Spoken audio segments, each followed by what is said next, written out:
Bonjour, bienvenue dans un nouvel épisode des Piliers Trotteurs. Aujourd'hui je suis avec Marie. Marie, dis-nous un peu qui tu es. Alors je suis Marie, je suis une adepte du shopping, je travaille au comptoir des loisirs au service commerce, ce qui tombe très bien. Aujourd'hui j'avais envie de découvrir des choses que je ne connais pas et je crois que Camille me réserve une petite surprise. Et oui, pour aujourd'hui, on va aller à Guichainville faire un petit peu de cuisine avec Christelle. Par la suite, on ira faire un atelier floral avec Delphine à l'atelier de Macha à Grosse-Œuvre. Et on finira par une petite visite patrimoine à Gisakoum au Vieil Évreux. Alors suis-moi, c'est parti. Ça me va.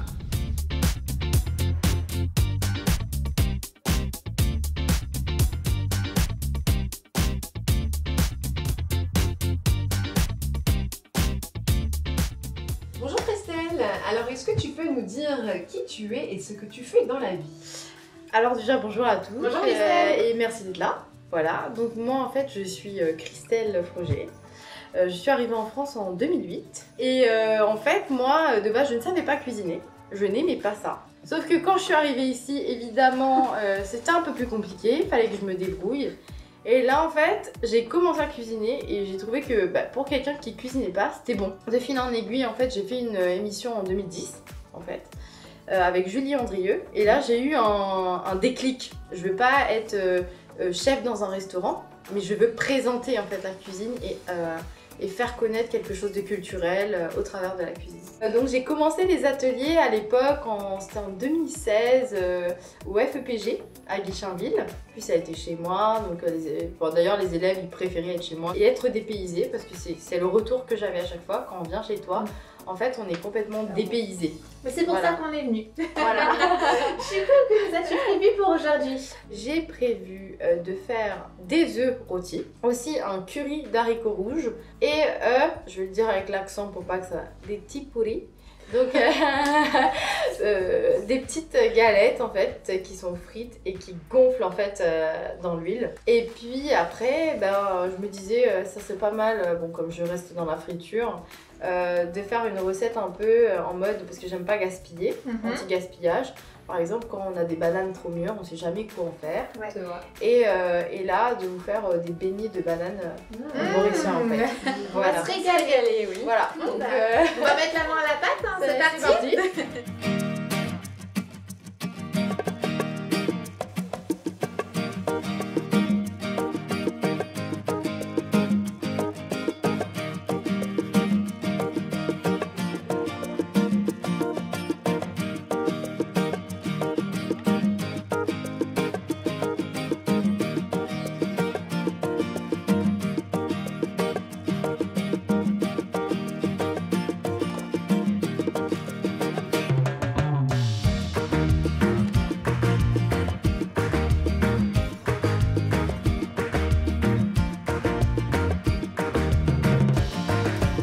Pour la base du curry, je vais mettre des oignons à rissoler avec de la pâte d'ail et gingembre, des feuilles de curry, les tomates. Dis-nous un petit peu plus pour les ateliers, tout ça, si on a envie de participer, de venir chez toi, de faire tout ça, comment ça se passe? Alors en fait, moi, sur mon blog, j'ai mis une page « Les ateliers culinaires ». Donc on peut retrouver le planning. Et autrement, il y a les demandes personnalisées, c'est-à-dire en semaine notamment. Même en week-end pour tout ce qui est entreprise, les gens qui peuvent que le dimanche. C'est des groupes de 6 à 8 personnes. De 6 à 8 et si avec un thème, si on se dit tiens j'ai envie Voilà. de faire que des desserts. Oui, on fait que des desserts, Ok, effectivement, mais toujours avec une touche du monde. Du coup, tu fais 10 000 choses en même temps. Oui, Et on sait que tu as toujours un petit projet en tête. j'aimerais bien agrandir l'atelier. Voilà, et faire quelque chose de plus grand. On me dit aussi, mais pourquoi pourquoi tu fais ça chez toi? Prends un local. En fait, je crois que mon projet, c'est moi. J'ai vraiment eu l'occasion de recevoir des gens qui voulaient venir tester ma cuisine ici. Et puis moi, c'est ma culture. Les Mauriciens, ils sont comme ça. Hein. Vous allez à l'île Maurice, les gens, vous les connaissez à peine, et ils vous invitent chez eux à manger. Donc moi, je veux garder ce côté-là, en fait.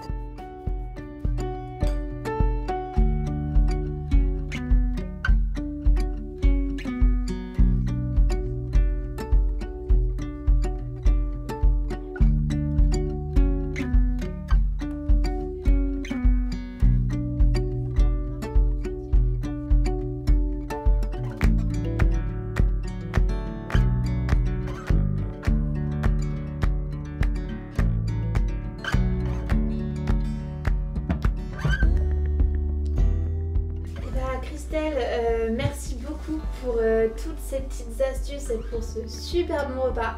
Je sais pas vous les filles, mais en tout cas, moi j'ai trop bien mangé. Elle aussi, je te On confirme. reviendra avec plaisir pour un prochain atelier. Donc voilà, je te rends ton tablier. Merci. Merci à toi, en tout cas, c'était formidable. Merci beaucoup.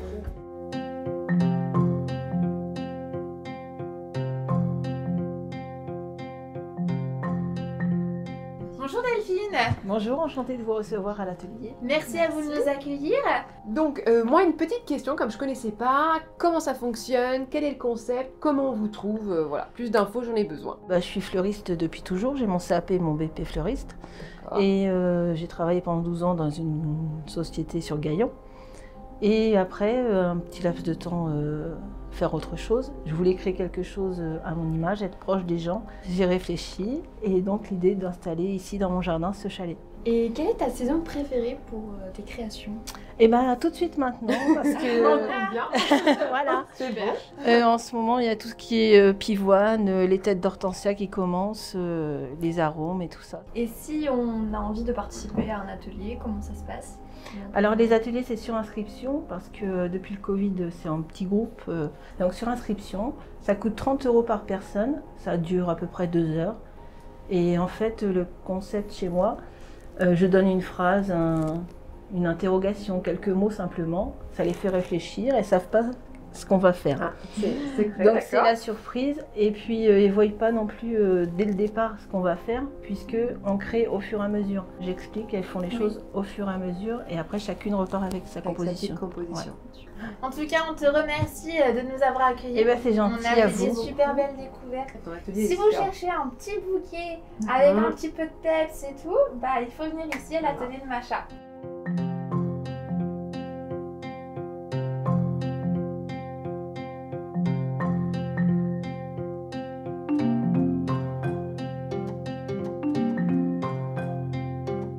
Nathalie, quel est ton rôle ici?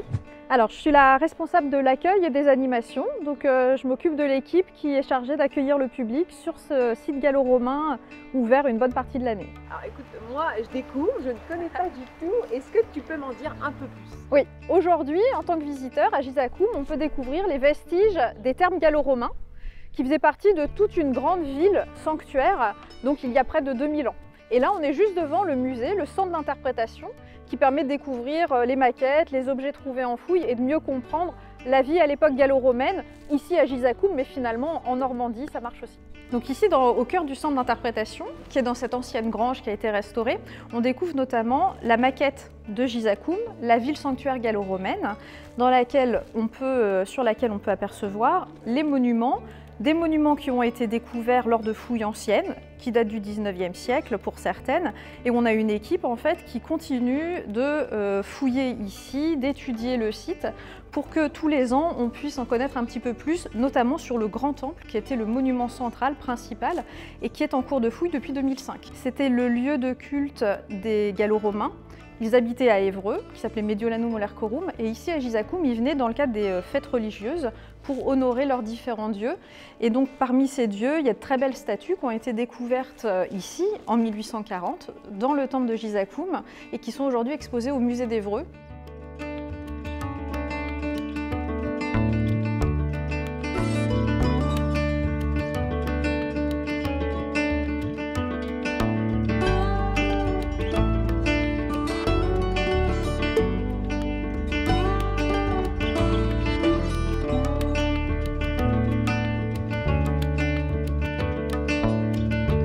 Alors Nathalie, qu'est-ce qu'on peut retrouver comme animation tout au long de l'année?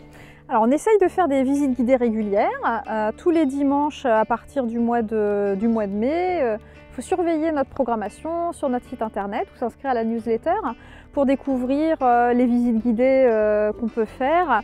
Alors, des visites du centre d'interprétation, des termes, et puis pour ceux qui nous connaissent déjà, on fait des petites visites guidées thématiques, on ouvre les portes du chantier de fouille du temple de temps en temps. On peut faire aussi des ateliers, bien sûr, pour les enfants. À chaque période de vacances scolaires, il y a des ateliers spécifiques pour les enfants et aussi pour les familles en général, pour que les parents en profitent aussi un petit peu. Donc ça peut très bien être je deviens archéologue, comme légionnaire romain, histoire de mettre un petit peu les enfants dans l'ambiance de la vie quotidienne à l'époque romaine. Cet été, on aura 2 expositions Une sur les Jeux Olympiques de l'Antiquité à aujourd'hui et une autre exposition sur des Playmobil qui vont rejouer certaines scènes de l'Antiquité et qu'on comprenne ce qu'était l'amphithéâtre, le cirque, les thermes aussi bien sûr, et que les enfants les plus jeunes puissent s'imaginer toutes ces scènes de la vie quotidienne. Donc, plein de rendez-vous comme ça, et puis aussi des rencontres avec des archéologues parfois, notamment lors des fêtes de la science un petit peu plus tard dans la saison. En parlant de visite, le site est en accès libre tout au long de l'année, c'est payant, c'est gratuit, dites-nous. Eh bien, c'est gratuit. On visite librement Gizakoum, le centre d'interprétation comme les thermes, entre le 1er mars et le 15 novembre. Donc on est ouvert tous les après-midi et en été toute la journée. Donc, et les visites guidées, c'est plutôt le week-end. Là, c'est des prestations payantes, la visite guidée. Mais sinon, on peut se promener librement, prendre son pique-nique ou son goûter et profiter du jardin tout au long de la saison. Les filles, merci d'être venues avec moi pour cette journée. J'espère que ça vous a plu, vous avez fait des belles découvertes. Ah bah écoute, merci parce que c'était vraiment super à faire et écoute à refaire sans problème. Quand vous voulez. J'espère que toi aussi ça t'a plu. À bientôt.